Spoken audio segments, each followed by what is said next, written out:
জ্বরের চাপাতি দিয়ে লাশটিকে মূলত 26টি টুকরো করেন এবং দুটি নীল রঙের ড্রামে ভরে রাখেন। আশ্চর্যের বিষয় যে একই ঘরে জ্বরের এবং শামীমা সেই লাশের সাথেই সেই রাত্রিটি যাপন করেন। পরবর্তী দিন অর্থাৎ 13 নভেম্বর 2025 তারিখ আশরাফুলের মৃতদেহ গুম করার উদ্দেশ্যে জ্বরের নিকটস্থ বাজার হতে চাপাতি ও দুটি ড্রাম কিনে আনেন। জ্বরের চাপাতি দিয়ে লাশটিকে মূলত 26টি টুকরো করেন এবং দুটি নীল রঙের ড্রামে ভরে রাখেন। বাসা থেকে দুপুর 2:43 একটি সিএনজি ভাড়া করে ড্রাম দুটি সিএনজিতে নিয়ে দুপুর 2:52 তারা বাসা হতে রওনা করেন। পরবর্তীতে সিসিটিভি ফুটেজে যেটা হাইকোর্ট প্রাঙ্গণে, সেখানে আমরা দেখতে পাই 3:13 হাইকোর্ট মাজার গেটের নিকট আসলে রাস্তায় আইন শৃঙ্খলা বাহিনীর তৎপরতা দেখে লাশ ভর্তি ড্রাম দুটি হাইকোর্টের পানির পাম্প সংলগ্ন একটি ফাঁকা জায়গায় প্রধান সড়কের পাশে একটি বড় গাছের নিচে রেখে তারা অতি দ্রুত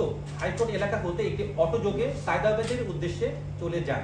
এখানে উল্লেখ্য যে শামীমা দেওয়া তথ্য অনুযায়ী মূলত ব্ল্যাকমেইলিং করাটাই এবং টাকা উপার্জন করাটাই এই ঘটনার মূল উদ্দেশ্য ছিল। তবে জরেশ কর্তৃক নৃশংসভাবে হত্যাকাণ্ডের পিছনে কোনো পূর্ব শত্রুতা আছে কিনা কিংবা পরকীয়ার কোনো বিষয় রয়েছে কিনা তা মূল আসামি জরেজকে জিজ্ঞাসাবাদে বেরিয়ে আসবে বলে আমরা মনে করছি।